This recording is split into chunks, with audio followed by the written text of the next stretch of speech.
Okay, so before we see the actual halacha, Peninei halacha, the different Rishonim talk about the prohibition of Shvut.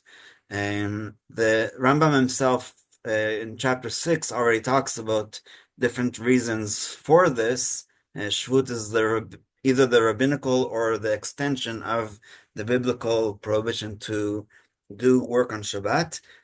So chapter 21 in Mishneh Torah and Hilchot Shabbat is completely devoted to the different aspects of Shvut. And so here in the introduction, he says, Ne'emar b'Torah tishbot. So people thought that that means that Maimonides Rambam thinks that the laws of Shvut are biblical, and all of the Nosei Kelim correct them and say no, it's just this is the verse where they took the expression Shvut. And even things that are not creative labor you're supposed to rest from. And there's many things that the Chachamim forbade because of Shvut, and he gives here two categories. One is things that are prohibited because they look like melacha, and the other is that you might do a melacha as a result, because what you're doing right now is permitted, but it would have been permitted if it weren't for Chachamim, but you might get to a melacha d'oraita just by continuing. And I'll just give two examples. One, first of all, the third category is in chapter 6, halacha 1. He says that this is forbidden from the very sofrim, meaning rabbinical, because Shabbat will be loose in their eyes and they will come to do it themselves instead of telling a goy. So a goy that does melacha is considered shvut, which we saw already yesterday. But one of the things that really confused me was we completely don't know what life was like in those days, because according to Halacha 3 in chapter 6, the first one I understand. If a non-Jew lit the candle for himself, then a Jew is allowed to enjoy that light on Shabbat. But if he did it specifically for the Israel, because we are commanded to have our Nochri rest, it's forbidden. But the second part of the halacha is so confusing to me. It says, "Asar ochri kevesh lered bo min hasfina." So you're on a boat or on a ship, and the person made a plank or a ramp to be able to come off from the boat. So in our days, I haven't been on a boat except for whale watching, but the plank or the ramp is already part of the ship. It's either folding over or set aside in order to put it down when we dock. But apparently in those days, either they lost the ramp or some other situation. It says if a Gentile made a ramp to descend from the ship for himself, a Jew may descend after him. But if he made it for the Jew, meaning that the non-Jew is the shipmate and he's going to stay on the boat or something similar, if he made it for the Jew, it is forbidden because of Shvut. So now that we have a little bit of an understanding what Shvut is about and the rules, we'll see that because most poskim say that it's rabbinical, there is a leniency when it comes to doing it for the sake of mitzvah. And we'll also see that because in modern days, mitzvah is such a wider view than it used to be. I'll just give one example. The question of going to the mikvah on Shabbat. There's all kinds of melachot that are involved in it, and the rabbis had a discussion in Talmudic times if going to the mikvah on the proper day is a mitzvah or not, and they ruled that it is, and therefore. Even if in biblical times it wouldn't have been the exact day because they had a different system for counting, it is now considered a mitzvah on Shabbat to go to the mikvah on Friday night and not wait till Motzei Shabbos. So the prohibition of asking a non-Jew to do melacha on Shabbat, like other rabbinic prohibitions, is called a shvut. There is a disagreement among the poskim whether the sages permit transgressing such a prohibition in order to enable the performance of a mitzvah. For example, if the lights go out on Friday night and it will be impossible to enjoy the Shabbat meal or to learn Torah, may one ask a non-Jew to turn on the lights. And so the title of this chapter is called Shvut to Shvut because we're basically going to combine um, two rabbinical prohibitions and then say for the purpose of mitzvah it is permitted. According to the Torah, whenever a mitzvah is involved, the sages permit asking a non-Jew directly without a hint to perform melacha. However, according to Maimonides and most poskim, one may not ask a non-Jew to do a melacha that is forbidden by Torah law, even for the sake of a mitzvah.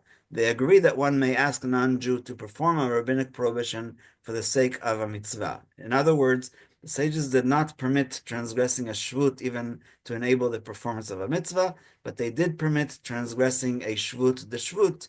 So it's a double leniency. It can be helpful to think of a shvut as half a Torah prohibition and a shvut the shvut as a quarter of a Torah prohibition, since it is prohibited only by combining two rabbinic safeguards, and therefore it won't look like we are, which is the last reason for Shvut, that it won't look like Shabbat is just a regular day.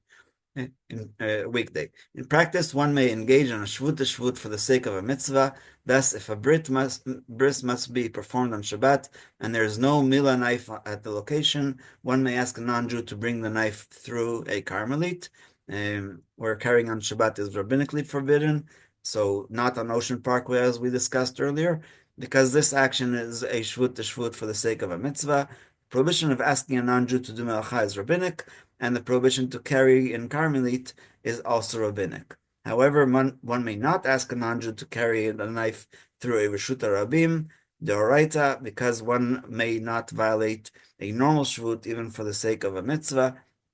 There is another solution for the problem of transporting the milah knife. The non-Jew may be asked to carry the knife with a shinui, thus creating a case of shvut to shvut, since the prohibition of asking the non-Jew to do a melacha is rabbinic, and the prohibition of carrying with a shinui, with a change, left hand on their back or whatever, is also rabbinic.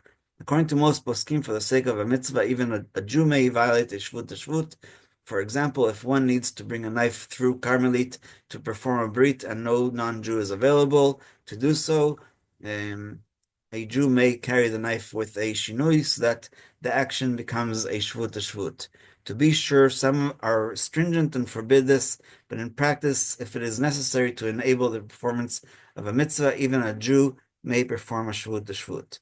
Just as a shvut to shvut is permitted for the sake of a mitzvah, it is also permitted in the case of minor illness, so what's called safek pikuach nefesh, or cholesh she'en bo sakana, a person who is ill, and we talked, for example, about lighting a candle for a person who is ill, or changing the light, which would again go into with LED lights maybe. And in order to avoid a substantial monetary loss, shvut to shvut may not be incorporated into one's normal Shabbat routine. Last but not least, Rabbi mentioned Jerusalem.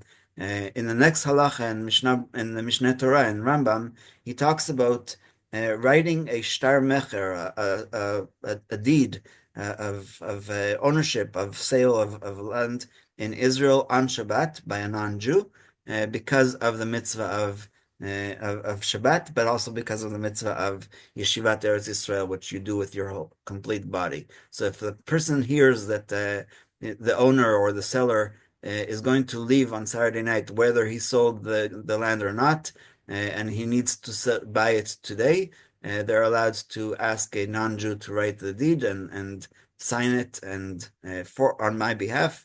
And again, that's another example of shvut to shvut, for the sake of a very, very important mitzvah. And the next paragraph is just explaining more examples about that. So just to sum up, there's four main reasons why we are forbidden to do shvut. The reasons that Maimonides brought is that they should not be look like Shabbat.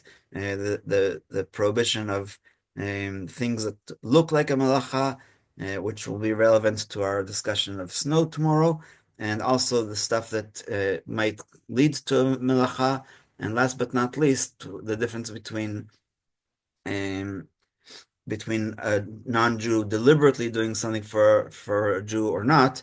And maybe I'll just end that my question just to think about, and I don't have a proper answer, is how is it that there's communities that hire a Shabbos goy? I saw once a very cute YouTube video where this guy has on his T-shirt that says Shabbos goy, but I think that it makes it a lot less important because people rely on it automatically and they don't remember that there's some things that you're not even allowed to invite the non-Jew, even if he understands immediately what has to be done. If it's a melacha d'oraita, it is not allowed to be that they're not allowed to be used in that way. So we'll stop here.